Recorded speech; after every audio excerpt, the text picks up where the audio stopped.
പയ്യന്നൂർ നഗരസഭയിൽ അവതരിപ്പിച്ച ബജറ്റ് സമഗ്ര മേഖലയിലും തൊടുന്ന ബജറ്റാണെന്നും ഏതെങ്കിലും ഒരു പ്രത്യേക വിഭാഗത്തെ ഒഴിവാക്കിയെന്ന് പ്രതിപക്ഷത്തിനു പോലും പറയാൻ സാധിക്കാത്ത പയ്യന്നൂരിന്റെ ഭാവി വികസനം ലക്ഷ്യം കണ്ടുകൊണ്ടുള്ള ബജറ്റാണ് അവതരിപ്പിച്ചതെന്നും പയ്യന്നൂർ നഗരസഭാ chairman advocate Sarin Sasi network ന്യൂസിനോട് പറഞ്ഞു.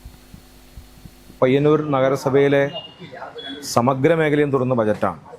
ഏതെങ്കിലും ഒരു പ്രത്യേക വിഭാഗത്തെ ഒഴിവാക്കിയെന്ന് പ്രതിപക്ഷത്തിന് പോലും പറയാൻ സാധിക്കാത്ത നിലയിൽ വളരെ സമഗ്രമായി പയ്യന്നൂരിൻ്റെ ഭാവി വികസനം ലക്ഷ്യം കണ്ടുകൊണ്ടുള്ള ഒരു ബജറ്റാണ് അവതരിപ്പിച്ചിട്ടുള്ളത്.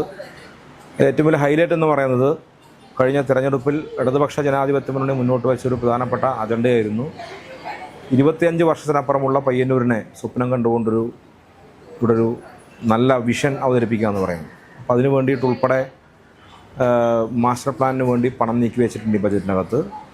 ഇനി അങ്ങോട്ടുള്ള പയ്യന്നൂരിൻ്റെ ഭാവി വികസനം ഈ മാസ്റ്റർ പ്ലാനിനെ അടിസ്ഥാനപ്പെടുത്തിയാവണം എന്നാണ് നമ്മുടെ കാഴ്ചപ്പാട്. പക്ഷേ പ്രതിപക്ഷം പൂർണ്ണമായും സാറ്റിസ്ഫൈഡ് അല്ല എന്നൊരു ആരോപണം ഉന്നയിച്ചിട്ടുണ്ട്.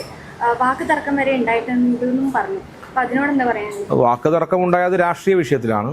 പിന്നെ സാധാരണഗതിയിൽ പയ്യന്നൂരിലെയും കേരളത്തിലെയും എല്ലാം പ്രതിപക്ഷം എടുക്കുന്നൊരു സമീപനം എല്ലാറ്റിനെയും നെഗറ്റീവ് ചിന്താഗതിയാണ്. അപ്പോൾ അവരുടെ ഒരു നിലപാട് അങ്ങനെയാണ്. കാരണം ഇത്തരം ജനകീയമായ വിഷയങ്ങൾ വരുമ്പോൾ അതിനെല്ലാം വളരെ നെഗറ്റീവായി കൈകാര്യം ചെയ്യുകയാണ്.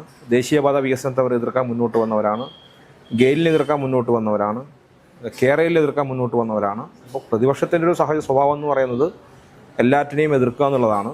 എല്ലാറ്റിനെയും എതിർക്കുന്നതാണ് പ്രതിപക്ഷം എന്നതാണ് പൊതുവിൽ കോൺഗ്രസ് ധരിച്ചു വെക്കുന്നത്. അതല്ല ക്രിയാത്മക പ്രതിപക്ഷം എന്നത് അവർ മനസ്സിലാക്കേണ്ട കാര്യം.